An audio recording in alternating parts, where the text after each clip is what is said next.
Alors, une petite vidéo pour vous présenter la programmation d'un graph7 à l'aide du logiciel EcoStructure associé à un automate M221. Donc là, sur la page propriété, j'ai repris le texte de fonctionnement et la petite image qui va avec. Donc bien évidemment, il va falloir configurer le matériel. Ici, je choisis un TM221 24R. Il faudra aussi configurer les entrées numériques. Donc là, j'ai programmé S1, S2, S3, S4 paramétrés en I0, 0, I01, I02, I03 avec un commentaire juste à droite. Donc on voit bien qu'on a ici les positions capteurs plus DCY.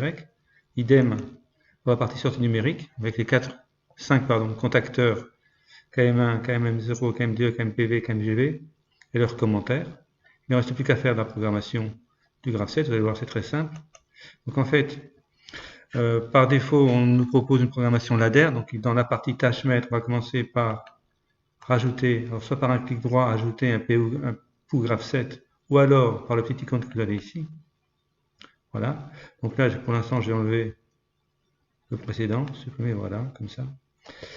Donc là, je n'ai plus qu'à dessiner graphiquement le graph7 qui me convient, c'est-à-dire si je prends de corriger, voilà à quoi ressemble le graph7 que vous avez vu en cours, avec les 4 étapes qui décrivent le fonctionnement de mon automatisme. On le voit aussi sur l'image en incrustation. Donc en fait, pour dessiner mon graph7, j'ai plus qu'à cliquer à droite, je vais insérer une étape, ajouter une étape, une deuxième, une troisième et une quatrième. Pour les transitions, c'est très simple.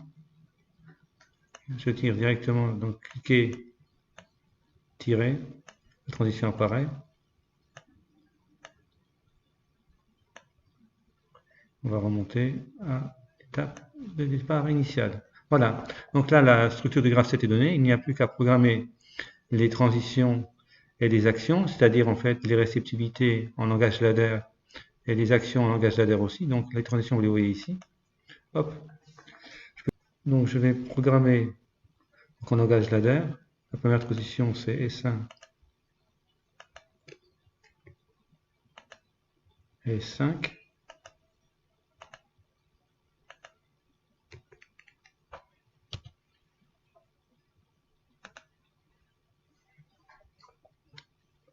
La deuxième c'est S2.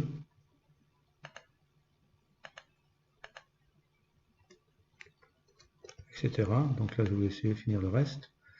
Il ne me reste plus qu'à paramétrer les sorties. Je vais rajouter un coup que j'appelle sortie.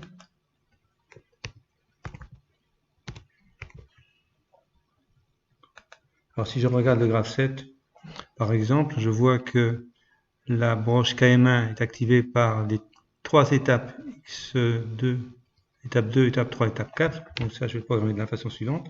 Donc je vais avoir mon étape X2 ou l'étape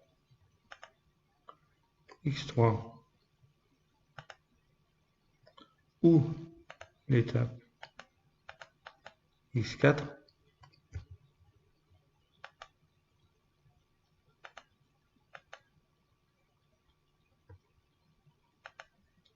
Donc les 3 qui me permettent d'activer la sortie KM1.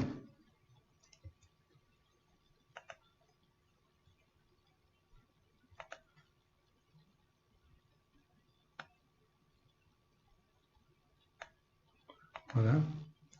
Donc on va faire la même chose ensuite pour ça, je vais l'appeler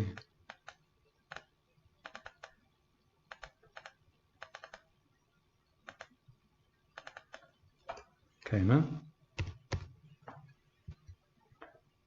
Voilà. Donc là, je vais rajouter un réseau pour la sortie, par exemple,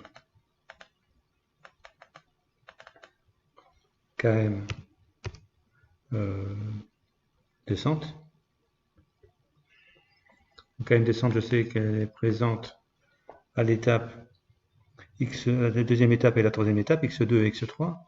Donc pareil, on va faire le programme. Donc ici c'est x2 ou x3 qui me permettent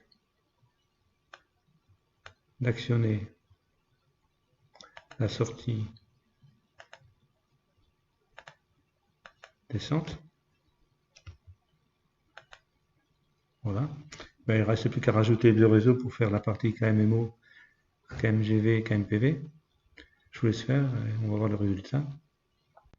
Alors voilà le résultat des sorties KM1, KMDE, KMO, MO, KMPV et KMGV que vous avez ici. Donc le graphe 7 est terminé, on peut y retourner. Alors sur le graphe 7 que vous avez devant les yeux, je l'ai un peu modifié.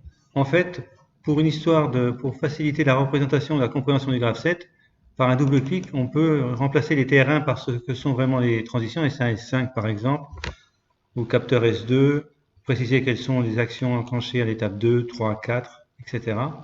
Alors ça ne permet pas d'être visualisé à la simulation, mais ça permet de mieux comprendre le graphe 7 lorsque vous avez à l'analyser ou à le lire. Il ne reste plus qu'ensuite qu'à faire la simulation de ce graphe 7 par le simulateur fourni par le logiciel EcoStructure. Il ne reste plus qu'à simuler mon petit graphe 7. Donc là, je viens de démarrer le contrôleur, donc je suis bien à l'étape 1 initiale qui est activée au repos. Pour passer à l'étape 2 qui est la descente grande vitesse, il va falloir que j'active S1 et S5. Alors S1 et S5, si je me souviens bien, c'est 0 et 3. Oui, c'est ça. Alors si j'ai le moindre doute, en fait, comme ici ce ne sont que des commentaires, on ne voit pas la bascule, l'activation des capteurs, mais je peux la voir si je regarde la transition. Je vois bien que c'est bien S5 et S1, que les deux sont activés. Donc je relâche mes deux capteurs, puisque ma tête de broche descend. Je suis donc pas encore arrivé à la position S2, mais ça continue à descendre. Quand j'arriverai à la capteur S2, qui est, je crois, %I01, voilà, je passe à la descente petite vitesse. Je peux ainsi simuler complètement mon graphe 7. Quand j'ai terminé, j'ai plus qu'à arrêter le simulateur et c'est terminé. Merci.